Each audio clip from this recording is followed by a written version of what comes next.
भाभी हमारे यहाँ ऐसा ही होता है। निधि की शादी के 5 वर्ष हो चुके थे।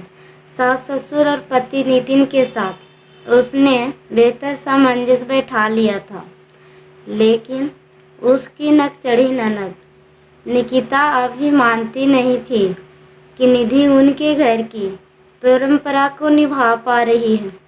अक्सर निकिता किसी न किसी बात पर मुंह बनाकर बोल ही देती, भाभी हमारे यहाँ ऐसा ही होता है।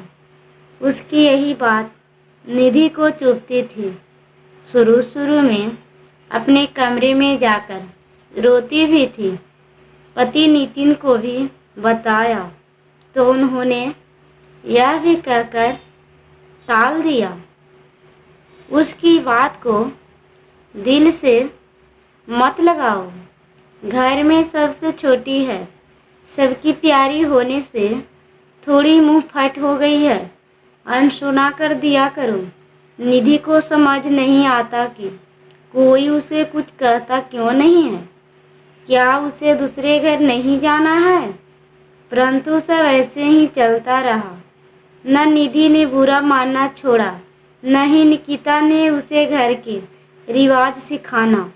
आज निधि का बेटा पहली बार अपने स्कूल जा रहा था।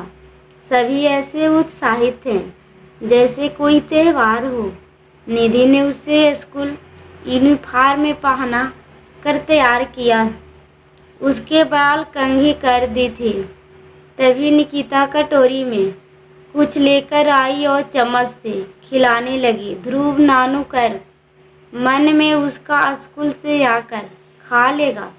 निकिता तुनक गई, भाभी हमारे यहाँ ऐसा ही होता है। जब कोई पहली बार घर से बाहर किसी काम के लिए जाता है, मीठा दही खाकर ही जाता है। निधि कुछ बोलती उससे पहले ही नितिन ने आकर ध्रुव को गोद में उठा लिया और अपनी अंगुली में लगाकर मीठा दही उसके होठ पर लगा दिया। स्कूल को लेट हो रहा है कहकर ध्रुव को लेकर चला गया। निधि अपने कमरे में चली गई। निकिता अब भी बोले जा रही थी, मैंने क्या गलत कर दिया? भाई तो अब सब कुछ भूल गए हैं। पहली बार ऑफिस गए थे तभी मीठा दही मुझसे ही मांग कर खाकर गए थे। उनका बेटा मेरा भी तो भतीजा है, क्या मैं उसे दही नहीं खिला सकते? पापा जी ने उसे आवाज़ लगाई, तब जाकर वह चुप हुई। निधि इन घटनाओं से बहुत आहत होती थी, परंतु कोई हल नहीं निकाल पाती। संयोग से उसे दिन उसकी मम्मी का फोन आया। उन्होंने बताया कि उसका भाई और भाभी विदेश से वापस आने वाले हैं। भाई विदेश में नौकरी करता था। उसने वहीं पर भारतीय मूल की एक लड़की से विवाह कर लिया था। शादी के बाद वे दोनों पहली बार घर वापस आ रहे थे। माँ चाहती थी कि पूरे रीति रिवाज के साथ नई बहू का स्वागत किया जाए, इसलिए उन्होंने नीति को घर बुलाया। घर उसी शहर में था, इसलिए नितिन उसी दिन निधि को उस घर के छोड़ आया। अगले दिन भाई भाभी आ गए। दरवाजे पर उसके भाई विकास के साथ खड़ी लड़की को देखकर निधि दंग रह गई। उसने लाल रंग की साड़ी पहन रखी थी, सिर पर पल्लू ले रखा था, माथे पर लाल रंग की बड़ी सी बिंदी लगा रखी थी। किसी भी तरह से वह विदेशी लड़की नहीं दिख रही थी। मम्मी पापा तो उसकी एक झलक पर ही गदगद हो गए। निधि भी उससे प्रभावित हुए बिना नहीं रह पाई। विकास बोला, अरे भाई अब घर के अंदर भी आने दो, क्या बाहर ही खड़े रहोगे? निधि ने मुस्कुराकर दोनों को अंदर आने को इशारा किया। घर की दोहरी के अंदर रंगोली बनाकर चावलों से भरा एक कलश रखा था। नई बहू ने पैर अंदर रखने से पहले उसे हाथ में उठा लिया। निधि तुरंत उसके हाथ से कलश लेकर वापस उसी स्थान पर रख कर बोली, भाभी हमारी यहाँ कलश को पैर से गिराकर तब घर के अंदर प्रवेश करते हैं। नई बहू ने मुस्कुराकर वैसा ही किया और विकास के साथ अंदर आ गई। बाकी की रस्में पूरी करने के बाद सबने खाना खाया और निधि माँ के कमरे में सोने चली गई। माँ अभी बाहर ही थी, तभी भाभी कमरे में आई। निधि को इशारा करने पर उसके पास ही बैठ गई। निधि का हाथ पकड़कर बोली, थैंक यू दीदी, आपने मुझे बताया कि घर के अंदर आने की रस्म कैसे की जाती है। मैं तो उल्टा ही कर रही थी। निधि हैरान थी कि भाभी इतनी अच्छी हिंदी बोल लेती है। भाभी ने निधि का हाथ पकड़ा तो उसकी चिंतना वापस आ गई। दीदी, जब तक मैं यहाँ हूँ आपको रुकना पड़ेगा। मुझे और भी बहुत कुछ जानना है आपके घर के रीति रिवाज के बारे में। अब यही मेरा भी घर है। भाभी की बात से निधि को कुछ याद आया। उसका व्यवहार, जब निकिता उसे अपने घर के बारे में कुछ भी बोलती तब उसने कभी भी भाभी की तरह निकिता की बातों को सहजता से नहीं लिया। निधि ने भाभी के हाथ पर हाथ रखकर कहा, पूरी कोशिश करूंगी भाभी, आप जानने तक रुकने की। वैसे तो आप खुद बहुत समझदार हो। कुछ दिन यहाँ रहूंगी तो देख लीजिएगा, सब सीख जाओगी। अभी आप सो जाओ, कल बात करेंगे। भाभी गुड नाइट बोलकर चली गई। निधि की आंखों में नींद नहीं थी।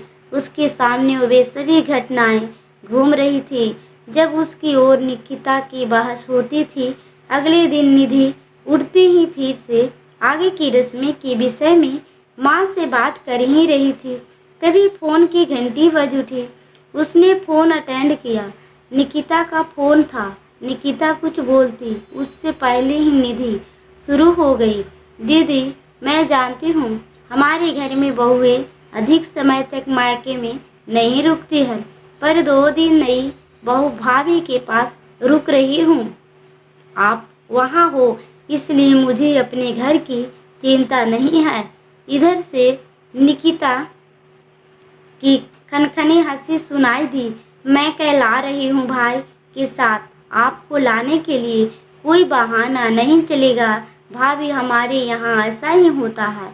निधि भी हंसे जा रही थी। शायद 5 वर्ष पहले पहली बार खुल कर हंसी थी। निधि का पूरा दिन हंसते हुए बीता। अगले दिन नितिन, निकिता और ध्रुव उसे घर वापस ले जाने के लिए आ गए। भाभी ने बहुत जल्द की, लेकिन नितिन निधि को साथ लेकर ही गए। इस बार पहली बार ससुराल जाते हुए निधि के मन पर कोई बोझ नहीं था। रास्ते में कार में बात करते हुए सब खुश थे। निकिता बड़ी उत्सुकता से नई बहू की बातें सुन रही थी। निधि ने उसे छोड़ा। अब शादी का अगला नंबर आप ही का है निकिता दीदी, तभी इतने ध्यान से सब सुन रही हो। ऐसा नहीं है भाभी, कुछ सोच रही थी। निकिता ने निधि को बात का जवाब दिया। हमें भी बताओ, ऐसी कौन सी बात है? निधि ने फिर छेड़ा। निकिता ने बात को टालते हुए कहा, अरे छोड़ो न भाभी, आप इन सब बातों को नहीं मानती हो। अब तो निधि की उत्सुकता और भी बढ़ गई। आप बता कर तो देखो। वह हंसते हुए बोली। ध्रुव कुछ खाने की जिद कर रहा था। नितिन ने कार को किनारे रोक दिया और ध्रुव को लेकर सामने दुकान पर चला गया। निकिता और निधि भी कुछ देर के लिए कार से बाहर आ गए।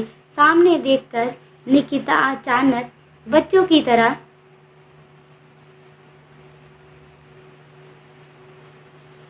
उछल पड़ी। अरे भाभी, यही वह जगह है जहाँ परसों सत्संग होने वाला है। 2 साल बाद देवी जी पधार रही है। निधि को याद आ गया। अच्छा, वही जिनसे ध्रुव के पहले जन्मदिन पर घर से मैं सत्संग करवाया था।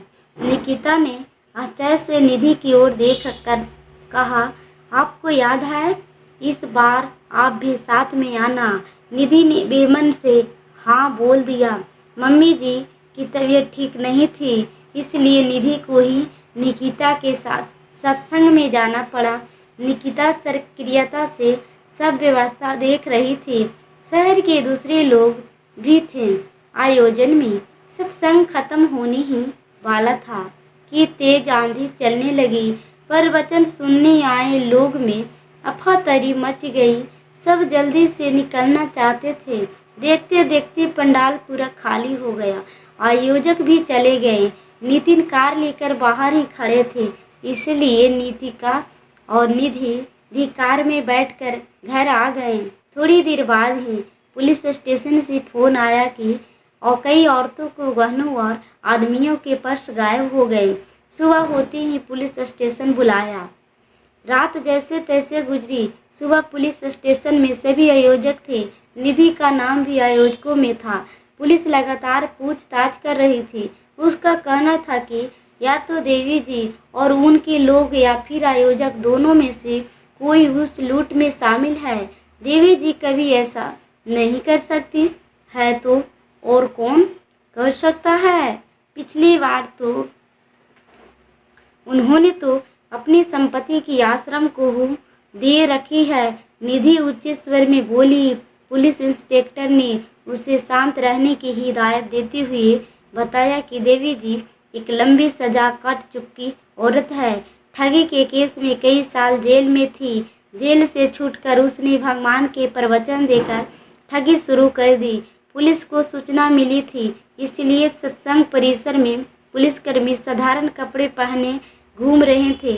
सारा सामान देवी जी की शिष्य के पास से ही बरामद कर लिया गया। निकिता घर पहुंची। मम्मी पापा की नज़रों का सामना नहीं कर पा रही थी। उसे सामान्य होने में कई दिन लगे। निधि पूरा समय उसके साथ थी और एक बदलाव महसूस कर रही थी। निकिता अब बात बात पर बोलना भूल गई कि हमारे यहाँ ऐसा ही होता है। प्लीज़ दोस्तों हमारी वीडियो को लाइक, सब्सक्राइब और कमेंट और शेयर करना ना भूलिएगा दोस्तों। भाभी हमारे यहाँ ऐसा ही होता है। निधि की शादी के 5 वर्ष हो चुके थे। सास ससुर और पति नितिन के साथ उसने बेहतर सामंजस्य बैठा लिया था, लेकिन उसकी नक चढ़ी ननद निकिता अभी मानती नहीं थी कि निधि उनके घर की परंपरा को निभा पा रही है। अक्सर निकिता किसी न किसी बात पर मुंह बनाकर बोल ही देती, भाभी हमारे यहाँ ऐसा ही होता है। उसकी यही बात निधि को चुभती थी। शुरू में अपने कमरे में जाकर रोती भी थी। पति नितिन को भी बताया तो उन्होंने यह भी कहकर टाल दिया। उसकी बात को दिल से मत लगाओ। घर में